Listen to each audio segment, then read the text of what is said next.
Bonjour à tous. Après avoir enfin trouvé des meubles pour compléter ma bibliothèque, il m'est venu l'idée de ranger et trier tous mes bouquins et j'ai passé les 5 derniers jours à tout trier, tout brasser et tout ranger correctement, on va dire. Du coup, une idée m'est venue et je ne sais pas si ça va vous intéresser, vous allez me le dire, mais pourquoi ne pas se donner un petit rendez-vous quotidien pour parler d'un livre tiré de ma bibliothèque, comme ça, où on va aller ben voilà, fouiller dans ce que je possède et puis pour que je vous donne mon avis en fait sur un des bouquins de la bibliothèque. En attendant, je vais commencer par vous présenter la bibliothèque et voilà, vous permettre de voir un petit peu les différentes lectures qui m'ont amené où j'en suis finalement aujourd'hui. Attention, c'est parti. Alors, on va commencer ici par les tarots, beaucoup de tarots et puis oracles et autres. Et après, voilà, alors je ne vais pas faire le détail de tout ce qu'il y a sur toutes les étagères. Donc en haut, on a ce que je considère comme mon premier maître en général, c'était Papus, Gérard Ancos, c'est ce que je lisais quand j'avais 14 piges. Donc c'est des livres qui sont un petit peu volumineux, n'est-ce pas? Mais ça m'a vraiment ouvert sur l'occultisme. À côté, on a du Stanislas de Gaïta, par exemple, qui est de la même époque, et un copain à lui. Et derrière le petit tableau ici, on va avoir du Piob, qui arrive un petit peu plus tard.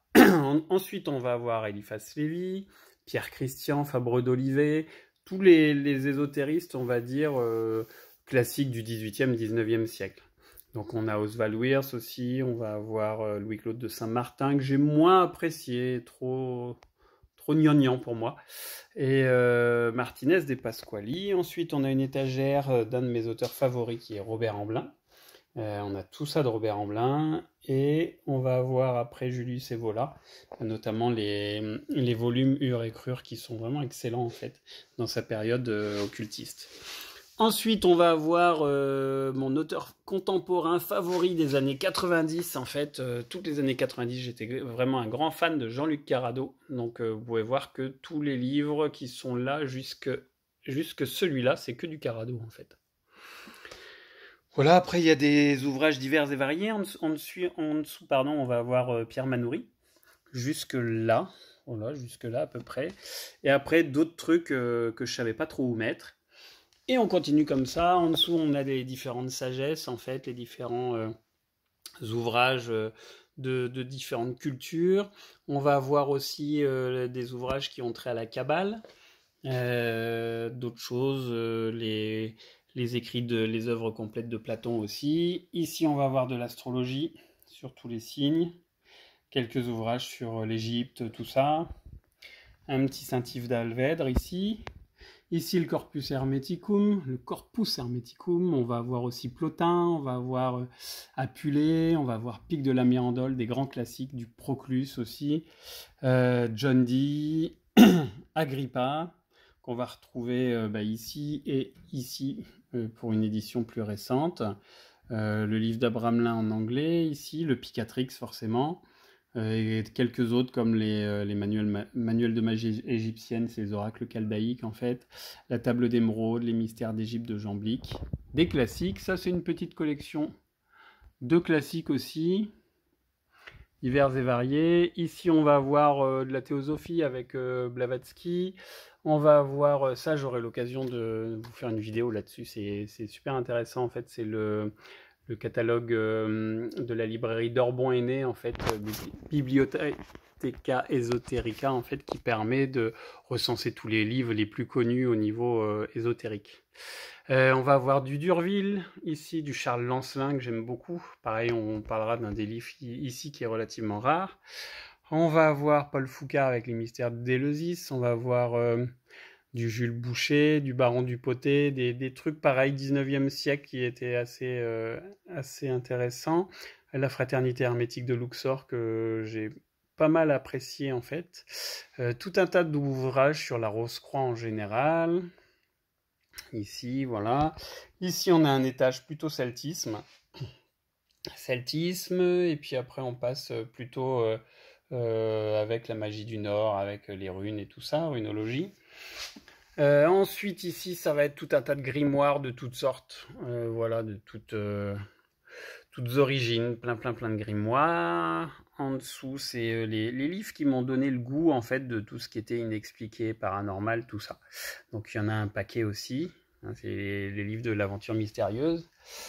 Hop, on a encore un meuble. Ici, alors avec différents ouvrages, beaucoup d'ouvrages d'alchimie, des ouvrages anciens, des grands classiques comme les soirées de Saint-Pétersbourg de Joseph de Maistre. On va avoir ici le traité des chiffres ou secrète manière d'écrire de Blaise de Vigenère, en fait, qui est du codage, en fait, et des trucs qui vous apprennent à décoder. Bon, on aura l'occasion de revenir et de décoder différentes choses, différents écrits ésotériques. Qu'est-ce qu'on va voir d'autre? On va voir pas mal de vieux ouvrages dans cette vitrine-là, du Saint-Yves d'Alvèdre aussi, du Steiner, un petit peu, pas beaucoup, du Paracels forcément, encore un peu d'alchimie, un peu de tout, dictionnaire des symboles, le dictionnaire infernal de Colin de Plancy. Alors je sais pas si là vous le voyez bien, hop, voilà. Ici, là, ce bouquin ici, c'est l'édition de 1844 en fait. C'est du bel ouvrage. Ici, encore de l'alchimie avec Mathieu Frécon. On va avoir encore d'autres écrits alchimiques ici. L'Herbarius de Latte, le mystère des cathédrales de Fulcanelli. Différents écrits. Ça, j'aurai l'occasion de venir peut-être vous en parler, en fait. Toute cette série-là, c'est quelque chose qu'on m'a transmis. C'est des cahiers d'une médium, en fait. C'est des cours de médiumnité écrits à la machine à écrire par une médium et tout qui, après coup, en fait, après qu'on m'ait donné ça, je me suis aperçu que c'était une médium qui était très connue. Donc j'aurai l'occasion certainement d'y revenir, de vous montrer un petit peu ça.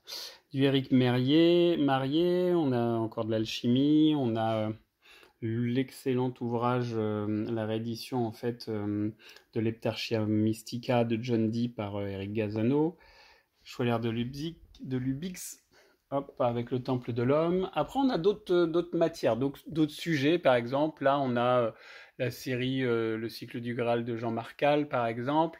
Ces ouvrages-là, sur un peu tout, en fait, qui m'ont pas mal permis de donner le goût aussi à plein de choses. Des inclassables, je ne savais pas où les mettre, ceux-là, donc je les ai collés ici. Les bouquins d'Aziel, bon, c'est pas ma grande tasse de thé, on va dire.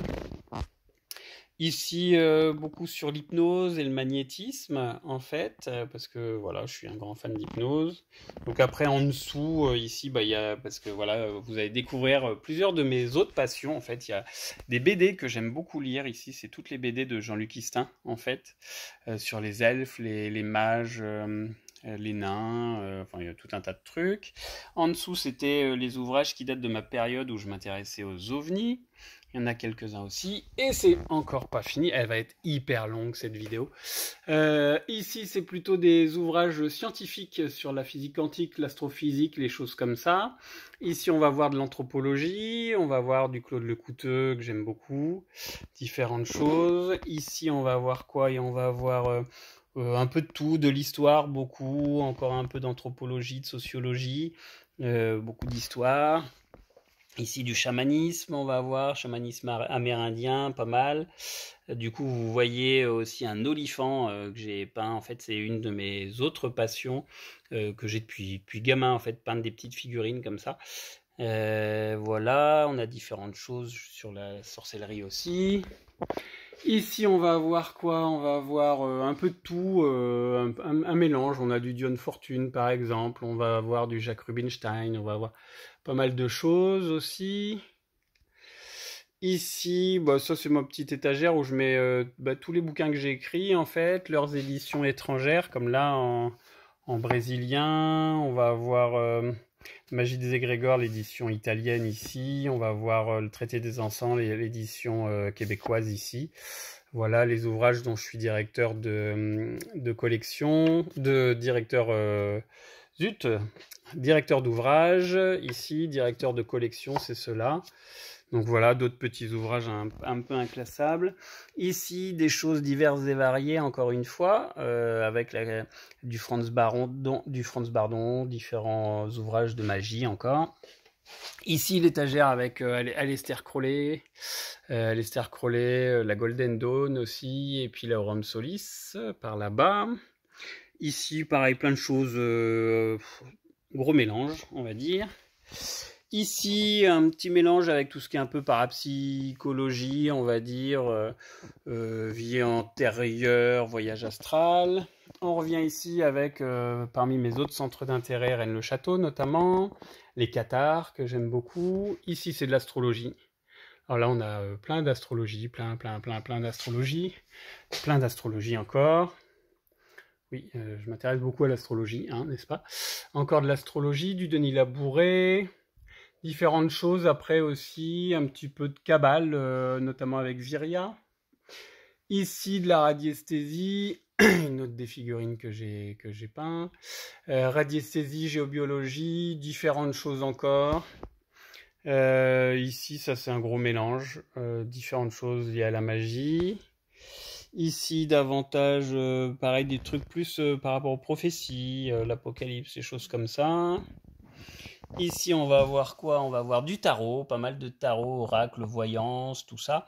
Et puis des ouvrages que je pouvais pas mettre dans des étagères plus petites sur la géométrie sacrée, la bioénergie, tout ça. On va passer à une autre. Ça, c'est un cadeau qu'on m'avait fait, en fait. Là, quelques ouvrages, beaucoup d'ouvrages sur la phytothérapie, les plantes, tout ça. On en a hop, un petit peu partout. Ici encore, médecine douce, hein, beaucoup médecine douce, bah, c'est mon métier de thérapeute aussi, forcément. Ici encore de l'aromathérapie. Qu'est-ce qu'on a? On a un peu de tout aussi. En dessous, on va avoir la bioénergie, on va avoir la lithothérapie aussi, beaucoup en lithothérapie. Et puis voilà, ici après une dernière petite étagère avec tout ce qui est un peu inexpliqué, les trucs, les mystères un peu qu'on trouve partout. Et puis après, bah, ici quelques romans que j'aime en fait, que j'apprécie. Et puis voilà. Voilà donc ce long tour de ma bibliothèque, n'est-ce pas? Oula, la vidéo. Bah, du coup, je crois que cette vidéo est déjà bien assez longue pour aujourd'hui. Donc, la prochaine fois, on se fera un livre. Donc, s'il y a des livres que vous avez vus sur cette vidéo qui vous intéressent, n'hésitez pas à le dire en commentaire, dire tiens, Vincent, tu voudrais me donner ton avis sur ce bouquin-là. Et comme ça permettra de faire une vidéo en fait sur le bouquin que vous aurez choisi. En attendant, bah, n'hésitez pas à vous abonner et à partager cette vidéo si elle vous intéresse. Et on se retrouve très bientôt bah, pour commencer à décortiquer cette bibliothèque. À bientôt!